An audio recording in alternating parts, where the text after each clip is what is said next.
Olá, é um prazer estar com vocês novamente, que é o pastor José Carlos Carvalho, da cidade de Santos, São Paulo. Vamos aí tecer os comentários da próxima lição da CPAD. Antes, porém, gostaria que você ouvisse essas dicas, né? Acesse o nosso canal do YouTube, vá lá, assista a aula até o final, dê a sua curtida, veja se você é inscrito, se não é, inscreva-se e compartilhe esse canal com o maior número de pessoas possíveis, né? O nosso canal, além de ter os comentários da lição, nós temos também cursos bíblicos online gratuitos, nós temos palestra, nós temos reflexões, sermões e nosso carro-chefe, que são os devocionais matinais, que são postados todos os dias. Você pode nos acompanhar pelas redes sociais, o meu e-mail está aqui, e meu WhatsApp 13 997 88 4750. Se você tiver alguma dúvida, algum esclarecimento, alguma informação, é só entrar em contato comigo direto. E caso queira abençoar o nosso ministério, está aqui o meu Pix, meu CPF, 036 600 21806. Então vamos para a lição 6, que é a Bíblia como um guia para a vida. Mais uma vez aqui, a minha oração é que o Espírito Santo use cada professor com sabedoria, com muito dinamismo e criatividade. Porque vocês verão que os tópicos são meio que repetitivos das lições anteriores.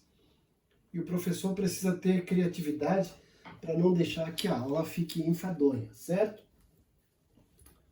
Então tá aí, vamos para o nosso texto áureo, que é o Salmo 119, versículo 105, que diz: Lâmpada para os meus pés é a tua palavra e luz para o meu caminho. O salmista usou esse texto baseado em experiências da época. Naquele tempo as pessoas não tinham as ruas iluminadas como nós temos hoje, né? Então, para andar à noite, eles colocavam uma espécie de lamparina nos pés para iluminar e guiar os seus passos durante a noite. E o salmista usa essa ilustração para a palavra de Deus. A palavra de Deus, além de iluminar, ela mostra, orienta o nosso caminho na vida cristã. E a verdade prática, a Bíblia é um guia seguro para a nossa caminhada cristã. E alicerçado nos ensinos da palavra de Deus, somos instigados a viver tanto com sabedoria e prudência. Os nossos objetivos. O primeiro deles é enfatizar que o crente deve alicerçar a sua vida na Bíblia. Então eu sempre digo que se as pessoas levassem a sério a palavra de Deus e seguissem as orientações, nós teríamos um mundo perfeito. O segundo objetivo é esclarecer que Deus é a fonte da verdadeira sabedoria. A verdadeira sabedoria, como diz Tiago, vem lá do alto, né? E o terceiro objetivo, mostrar que o salvo em Cristo deve viver tanto com sabedoria e prudência. Então são os tópicos da lição número 6. E aí, a nossa motivação para a aula é que a sabedoria e a prudência são virtudes que resultam do propósito resoluto de viver os ensinamentos da Bíblia. Quem leva a Bíblia a sério e quem coloca em prática as orientações da Bíblia se torna tanto mais sábio quanto prudente na maneira de viver. Vai ter uma vida mais exemplar, mais digna e até mais sossegada. Continuando, aqui a sugestão de métodos. A sugestão que o autor da revista traz para nós é escolher um trecho do livro de Provérbios e mostrar a atemporalidade da sabedoria ali presente no texto. Então, as opções de textos bíblicos de sabedoria são abundantes. O professor deve explicar que o livro de Provérbios foi escrito com o propósito de fazer dos leitores pessoas mais sábias. Então, se cada aluno lê um capítulo por dia, né, correspondente ao dia do mês, um mês que tem 31 dias, você vai ler o livro de Provérbios todinho. E é interessante ler esse livro de Provérbios, que ele vai ter algumas orientações, né? O nome já diz, são provérbios para o dia a dia. E a palavra-chave é guia, porque a Bíblia é o nosso guia, nossa orientação. Vamos então para a nossa introdução. Nessa lição, nós temos o propósito de mostrar que a Bíblia é o verdadeiro guia para a nossa vida. E que quem põe em prática os ensinamentos da Bíblia será considerado um verdadeiro sábio. A Bíblia é um livro divino que nos ensina a sabedoria de todas as áreas da vida. Tudo que você imaginar, a Bíblia tem orientação. Né? Orientação sobre relacionamento conjugal, sobre vida financeira, tudo que você imagina. Né? Nesse livro está presente o que precisamos para viver de maneira que glorifique a Deus e que até mesmo tenha uma qualidade de vida melhor. Né? Então, o nosso desejo é que os nossos alunos permitam que a Bíblia seja o guia da vida deles. A Bíblia, quando obedecida, torna-se o verdadeiro guia para o viver cristão. Cristo nos adverte ao exame das Escrituras, porque nelas estão reveladas as palavras da vida eterna, como ele diz em João 5,39. Tiago também assevera que a palavra de Deus transforma a nossa natureza e nos conduz pela vereda da salvação. Tiago 1,21. Então, nessa lição, veremos que a Bíblia, a Escritura, é um alicerce constituído de sabedoria e prudência para a vida. O nosso tópico 1 tem como título: A Bíblia é um alicerce para a vida. Então, a Bíblia tem os fundamentos para a gente ter uma vida cristã mais equilibrada, mais alicerçada. Nosso subtópico 1, a palavra de Deus é alicerce. Então vale ressaltar que a Bíblia, né, isso como eu disse, é um pouco repetitivo, que desde o começo da revista fala sobre isso, né? A Bíblia é a única infalível revelação escrita divinamente inspirada, conforme Paulo deixa registrado em 2 Timóteo 3,16 e também no livro de Apocalipse, capítulo 1:11, temos essa revelação também. Quem ouve e coloca em prática a palavra de Deus é comparado a uma pessoa prudente, cuja casa é alicerçada sobre a rocha. Jesus usou essa ilustração, esse contraste em quem edifica a sua casa na areia e quem edifica a sua casa na rocha.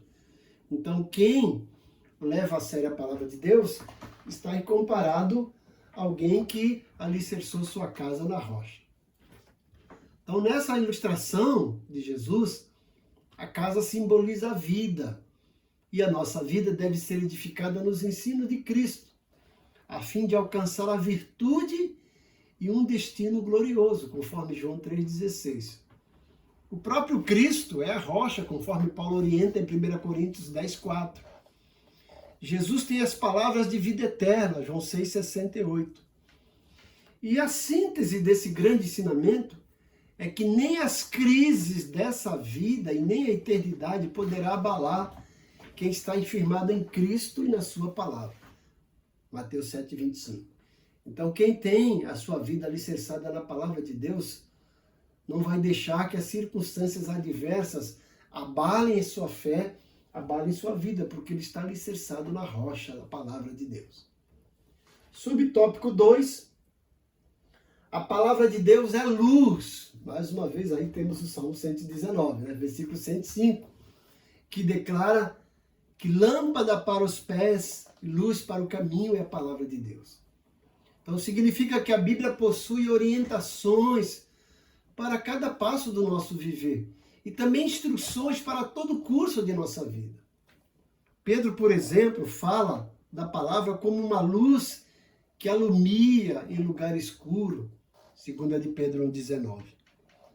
Quer dizer que a luz das Escrituras dissipa toda a escuridão espiritual e nos conduz em segurança pelo caminho da vida eterna.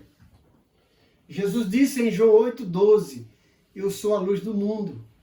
Quem me segue não andará em trevas. E Paulo, por sua vez, nos ensina que devemos andar como filhos da luz, Efésios 5,8. Isto é, precisamos nos afastar da prática do pecado, conforme 1 João 3,6. Então a palavra de Deus é luz que vai abrir os nossos olhos e que vai dissipar toda a escuridão, vai afugentar o pecado na nossa vida. Por isso que o salmista também diz no Salmo 119, versículo 9 e 11, né? Escondi a tua palavra no meu coração para não pecar contra ti. Ainda diz mais, como purificará o jovem o seu caminho? Observando conforme a sua palavra.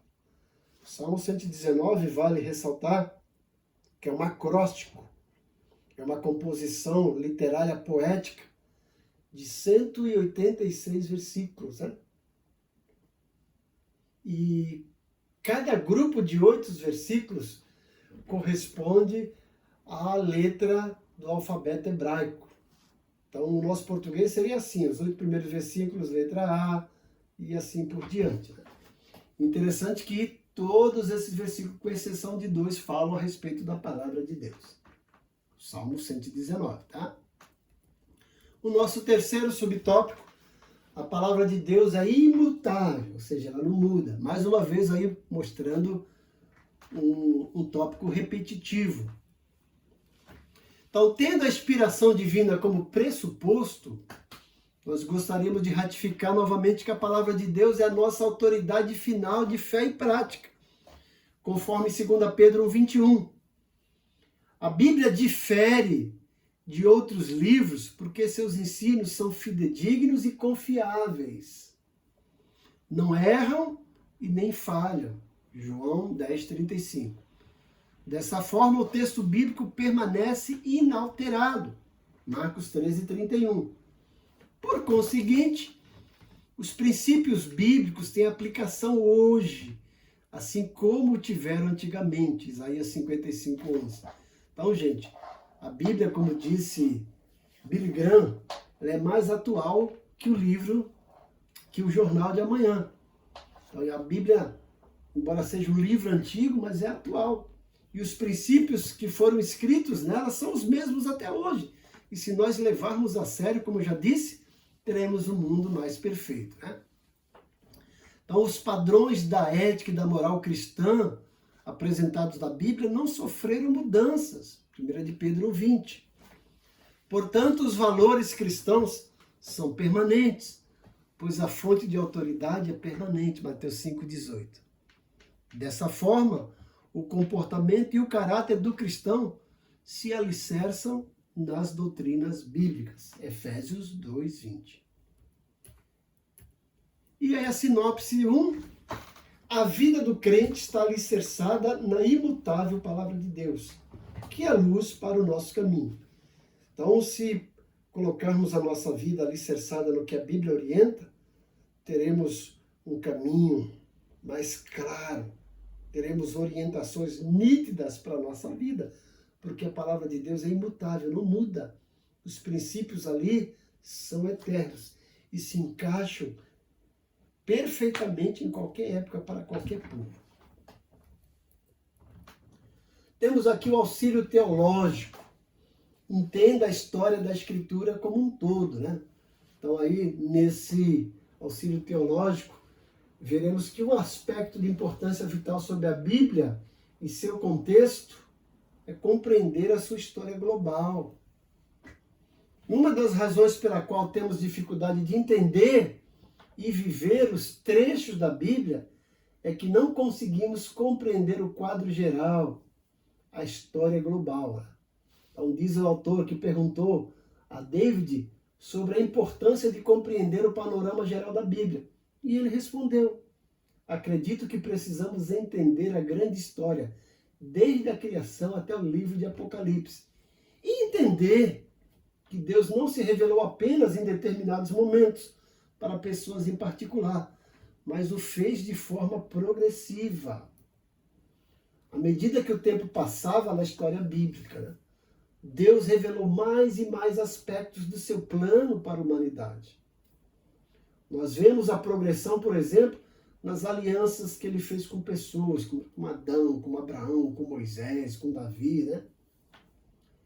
Ele fez uma aliança com Abraão, uma aliança que foi ampliada com Davi, e depois ainda mais ampliada na nova aliança que foi prometida lá no livro do profeta Jeremias. A aliança se cumpre quando começamos a ler Mateus 1, à medida que Mateus traça a genealogia e a história de Jesus através das alianças do Antigo Testamento.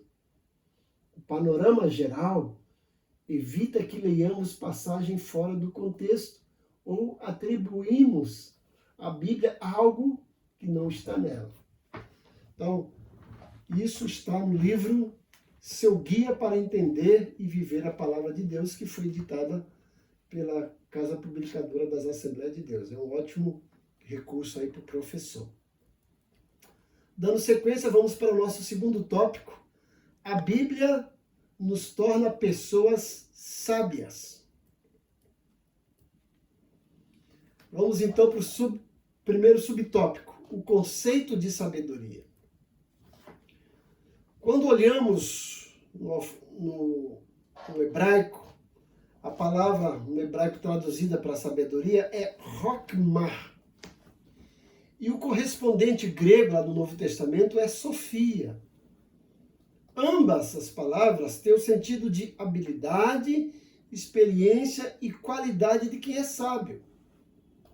Então, a obra Teologia Sistemática, na perspectiva pentecostal, assevera que a sabedoria reúne o conhecimento da verdade com a experiência do cotidiano. Então, significa que o conhecimento absorvido pela mente deve ser aplicado em todas as situações da vida. Provérbios 4, 5, 8. Nesse aspecto, o conhecimento sem a prática não produz sabedoria. Provérbios 3, 7. Então, gente, sabedoria é você colocar o conhecimento em prática. O conhecimento que você adquire, através da sabedoria, você vai colocá-lo em prática. O sábio é realmente aquele que coloca em prática o conhecimento que recebeu. Se ele recebe o conhecimento e não colocou em prática, ele não adquiriu sabedoria, certo? Então a sabedoria seria a habilidade de colocar em prática o conhecimento adquirido. O nosso segundo subtópico, Deus é a fonte da sabedoria. Então, a sabedoria é um dos atributos de Deus, conforme Daniel 2:20, Romanos 16, 27. Portanto, Deus é sua fonte. Temos aí os textos de Provérbios 2:6, Efésios 1:16, 17. A sabedoria divina é inescrutável, conforme aquele hino maravilhoso de Paulo em Romanos 11:33, que vai até o versículo 36, né? A profundidade das riquezas. Então, toda a sabedoria dos santos provém da parte de Deus, conforme Efésios 1, 8 e 9. Em resumo, visto que Deus é a verdadeira sabedoria, as suas palavras e seus atos são igualmente sábios. Provérbios 19, 7 e Provérbios 3, 19. Nesse sentido, todos os que vivem de acordo com os preceitos da palavra de Deus são considerados pessoas sábias. 1 Coríntios 2, 6, 7. Então, para você ter uma vida mais sábia, mais equilibrada, coloque em prática as orientações da palavra de Deus. A palavra de Deus vem dos lábios de Deus, que é a fonte da verdadeira sabedoria. O nosso terceiro subtópico. O temor é o princípio da sabedoria, conforme diz o livro de Provérbios, né? Então, a Bíblia registra que o temor do Senhor é o princípio da sabedoria. Provérbios 1:7. A frase temor do Senhor não significa ter medo de Deus, mas nesse caso expressa reverência e adoração, conforme Deuteronômio 10:12.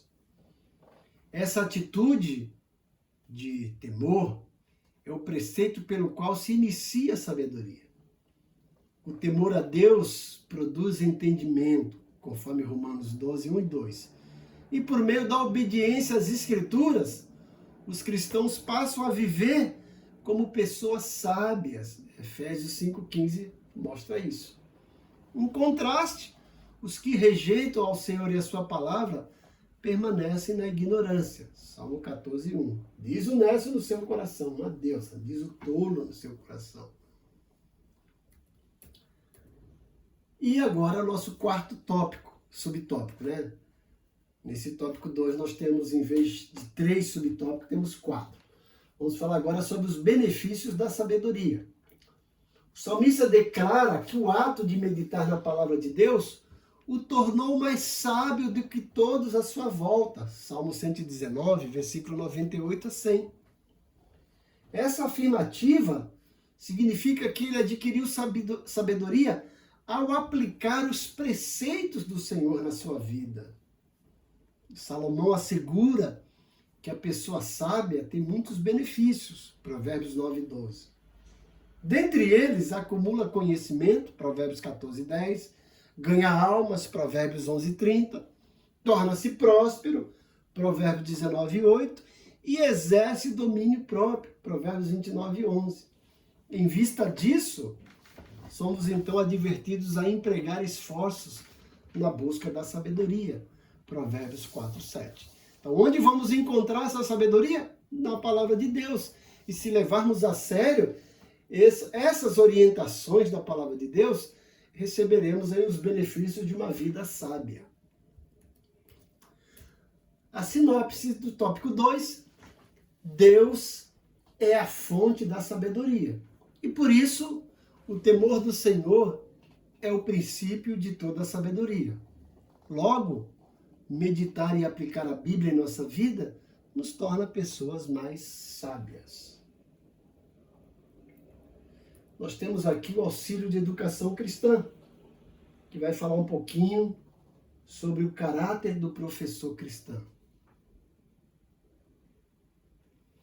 Então, o grande escritor C.S. Lewis admite que muitas pessoas reconhecem que certas qualidades de caráter, como por exemplo, prudência, temperança, justiça e fortaleza, ou seja, virtudes cardeais, são virtuosas e vale a pena perseguir.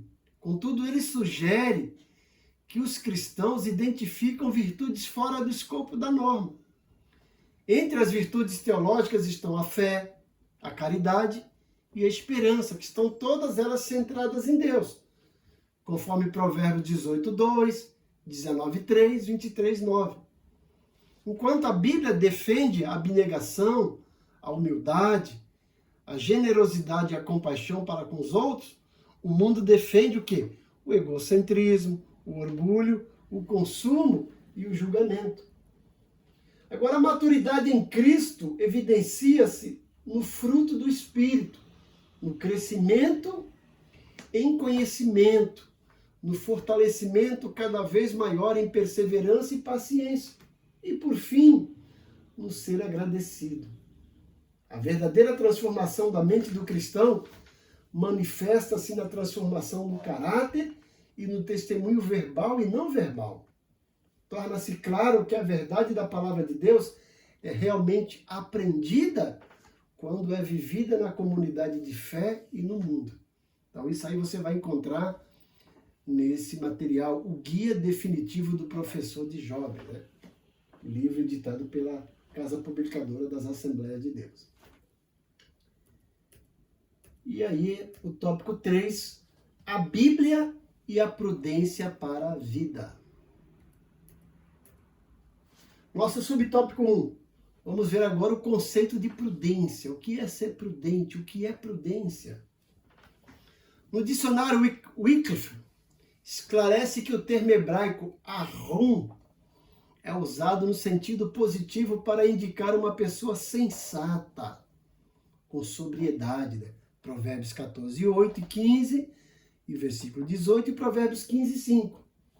E que o adjetivo grego sinetos enfatiza uma decisão inteligente. Provérbios 16, 21. O dicionário Vini, por sua vez, destaca que o substantivo grego fronesi e suas declinações denotam sabedoria prática, Lucas 1,17 e Efésios 1,8.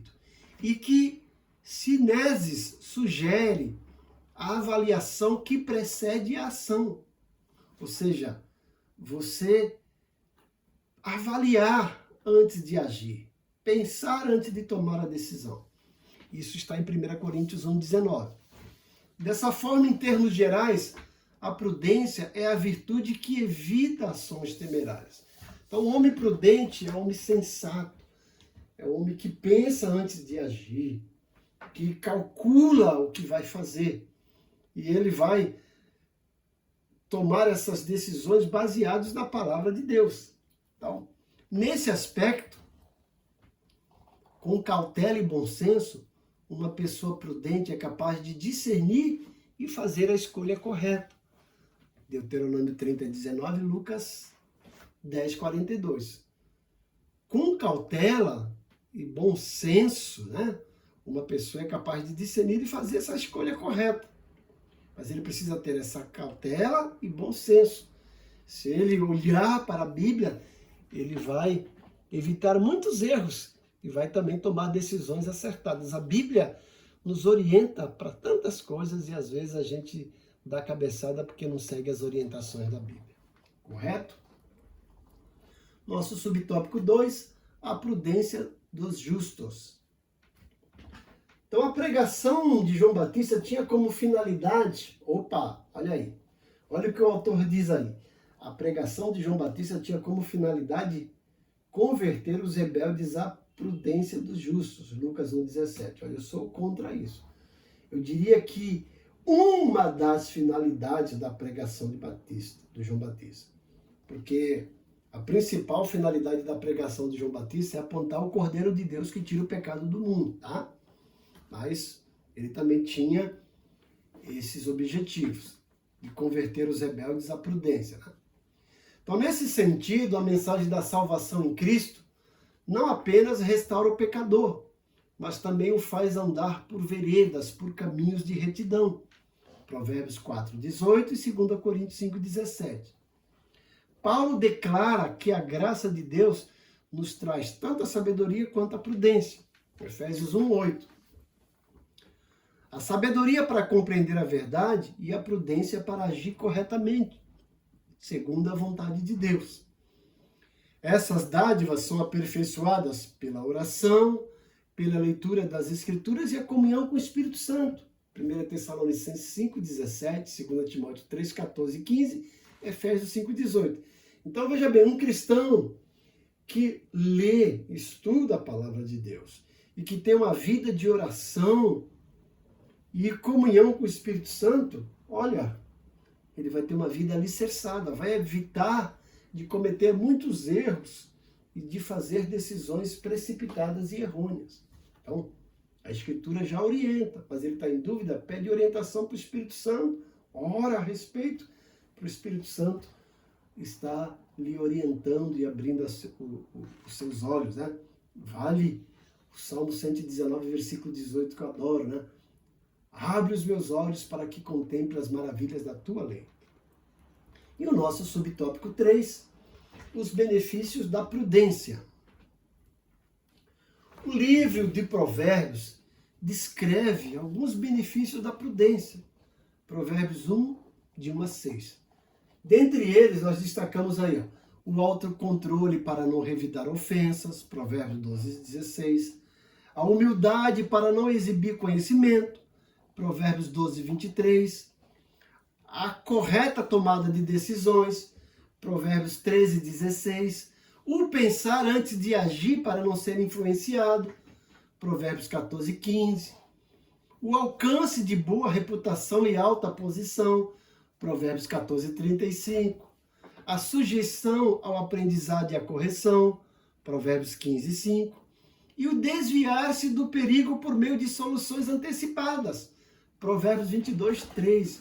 Veja quantas orientações para a nossa vida o livro de Provérbios tem, porque a palavra de Deus é o nosso guia.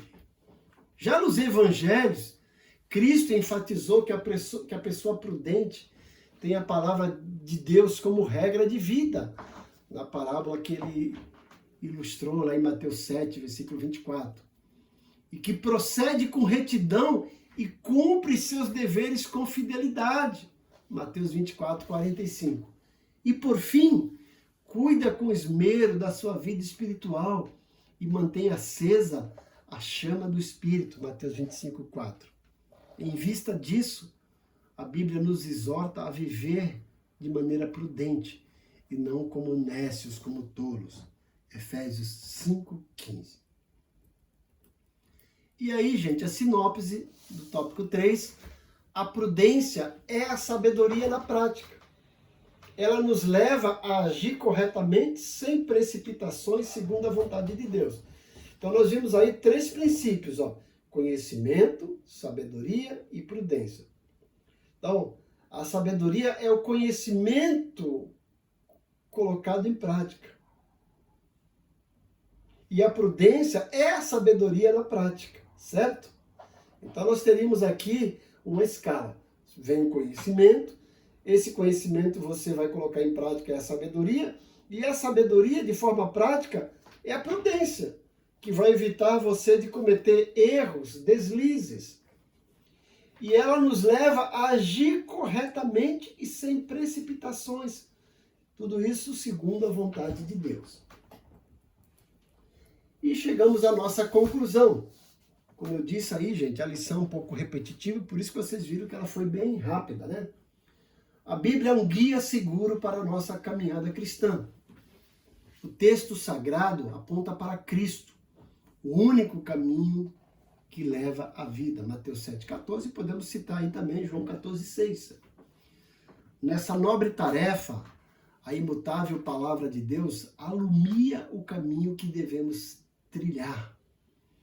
Assim, por meio da obediência às Escrituras e o temor a Deus, recebemos sabedoria e prudência em nosso andar como filhos da luz. Efésios 5:8. E a nossa aplicação desafia a classe a colocar em prática a sabedoria das Escrituras.